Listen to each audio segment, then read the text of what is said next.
Hi there everyone, welcome to today's cooking class. I am making soup today. Yes, I've got my stove cooking, I've got my multi-purpose pot, and for those of you who are not familiar with this pot, this is probably going to be your favorite pot in your kitchen because it's got so many amazing features. Number one, it's got a pouring spout.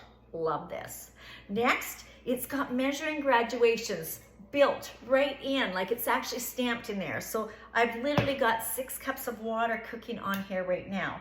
It also has this see-through lid.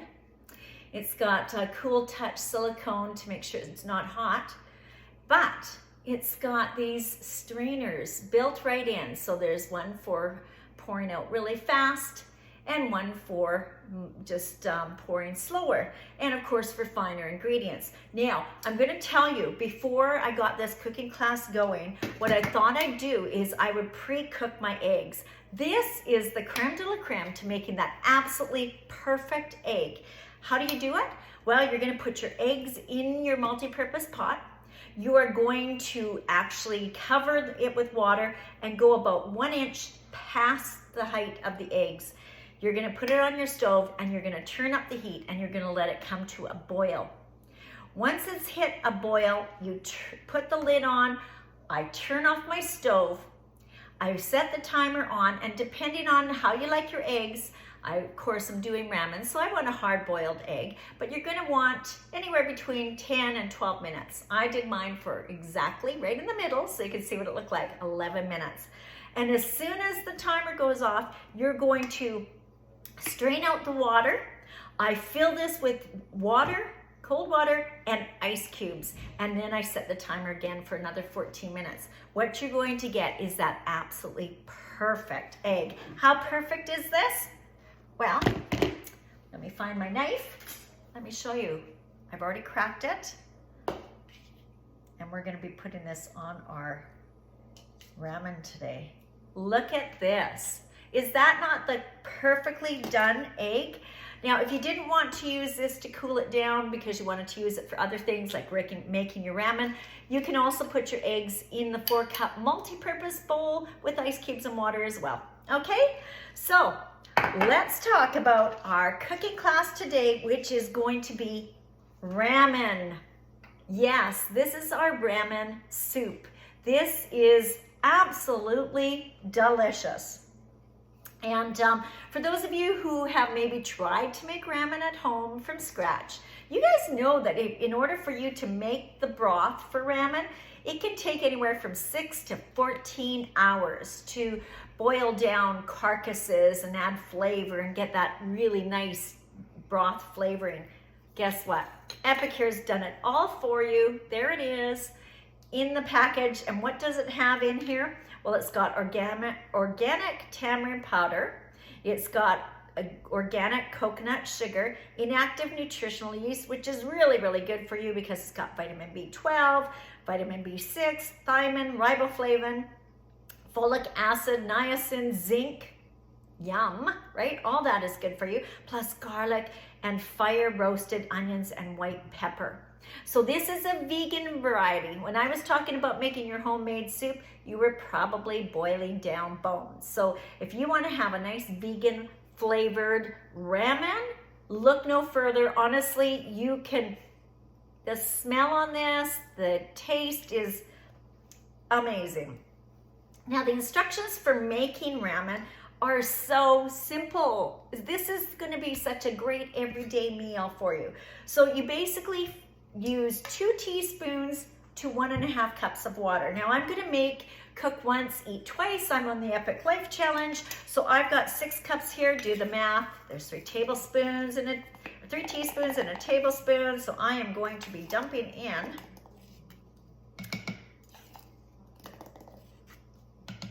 there we go. Roughly 2 and a bit tablespoons, okay?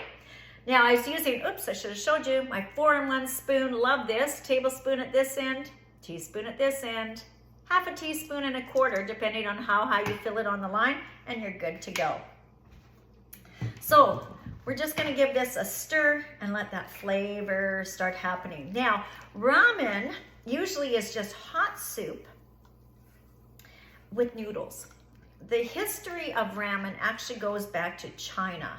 So apparently ramen really has, it's the thing in Japan. I had the lovely privilege to travel over to Japan to watch the World Rugby Championships. And while I was there, of course, the first meal we had in Japan was ramen. We had to go hit a ramen place. It was late at night and it was a quick meal.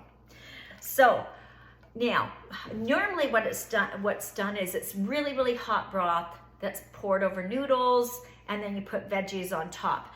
I have been playing around with this recipe. I'm going to be adding a few extra things. It's just for my liking. You certainly can use it just as is, but you're supposed to have noodles in your ramen, right? So I am using, these are wheat noodles. If you have a gluten intolerance, you're going to have to use rice noodles, which is not a big deal, but I want to boil these down.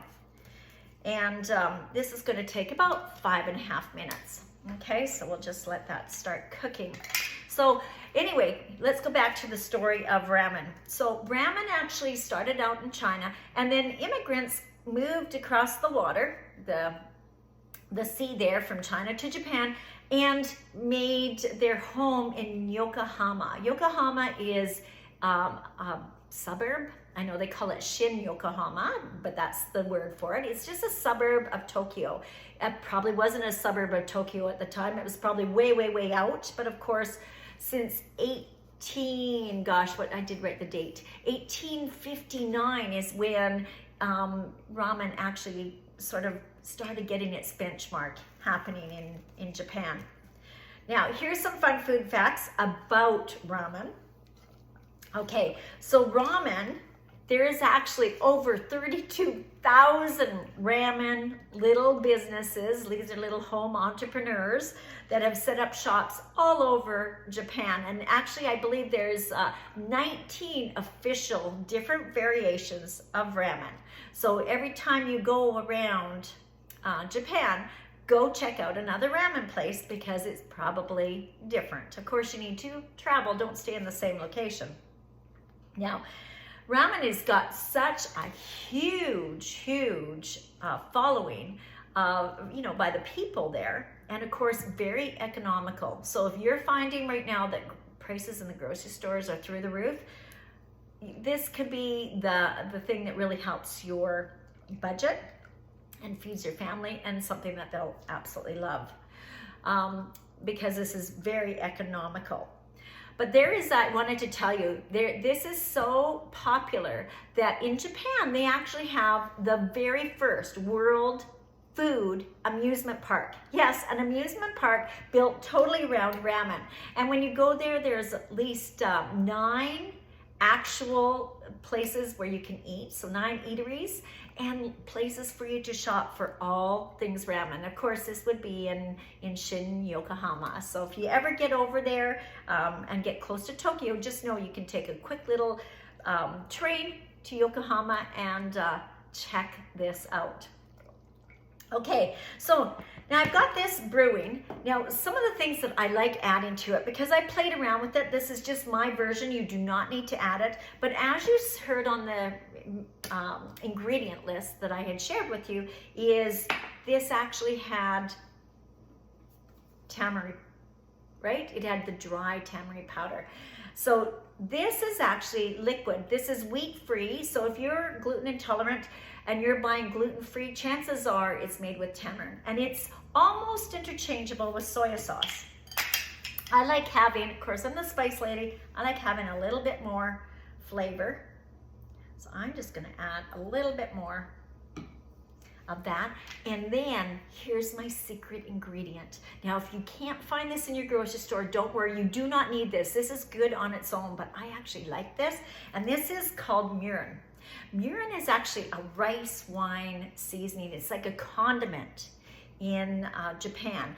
And it's made with rice vinegar, or rice is how it's made, and it's fermented and it becomes almost like sake, but it's got a lower alcohol content. Sake, I think, is like 19%. This is about 14%. but it's got a higher sugar content, so it's got a little bit of sweetness to it. So I'm going to add this as well, and you don't need a lot. Now, if you can't get this and you wanted to just change up your flavor of ramen, what I would recommend, I'm not going to put very much in because of its high sugar content, and of course I am on my Epic Life Challenge. But if you can't find this, you know what you could use? Just plain rice wine vinegar with a little bit of sugar. The ratio would be about 1 tablespoon of rice wine vinegar to about a half a teaspoon of sugar. Just stir that up in our little 4-cup prep bowl, and you'd probably be good as golden if you just want to have that little extra kick to your ramen. Now this is cooking along really well. It's going to be a short cooking class because honestly, that's the beauty of Epic here. Now normally you would just chop up mushrooms on top, and you usually pour the hot broth right over top of your vegetables. But I actually like when my mushrooms are actually heated up. I don't usually find my soup is that hot that it actually does the cooking. And of course I keep my mushrooms in the fridge. So what you may want to do is I just throw my mushrooms right in with my soup. The other thing that I will want to do, I've got bok choy. And I don't know if you've seen this, but this is a new product line that came out in our beginning of the season. These are our savers, our food savers. And this is the largest size. And literally, this is so awesome because I'm literally keeping all my greens. I've got spinach in here. I've got peas, I've got my sliced cucumbers, I've got my bok choy, everything that I need. It's partitioned, I don't know if you can see that, but it's also got a grate that sits off the bottom. You are gonna find that your products are so crispy. I don't know if you can hear that. They are so crispy keeping them in here. And I just keep this in my fridge and make sure all my vegetables are washed and good to go. Okay, so this is cooking up just fine. Like I mentioned as well, I'm going to, let's just turn this down so I don't boil it over. I'm going to chop up my bok choy a bit too as well. Now, I'm just doing the stems of this because I find the stems don't really get warm, but I'm going to leave the top because that looks really nice on the top of your soup. And of course, when you do pour the hot sauce over, or hot soup over top, the steam will actually just make this nice and hot and steamy. It doesn't take much. Now, again, I'm just using whatever I have in my kitchen. I do have some little peas, and these, because I want them to cook up a little bit, I'll leave just a couple out here just so that I can slice, but I'm gonna throw these in as well. Literally, the extra flavor in there is going to be just great. And then for these, I'm just going to maybe just put them in small little slices so I can just set them on top. And lastly, I am going to cut up my last mushroom. And this one I just want to put in short little cubes, and then I'm just going to assemble it. So I can see my noodles are practically done now. I'm getting all my vegetables sort of hot in there. I'm just gonna check with a spoon to make sure the flavoring's nice.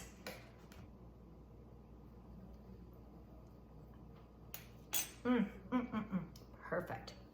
Okay, so now all we need to do, I'm gonna just check my noodles. Make sure they're done.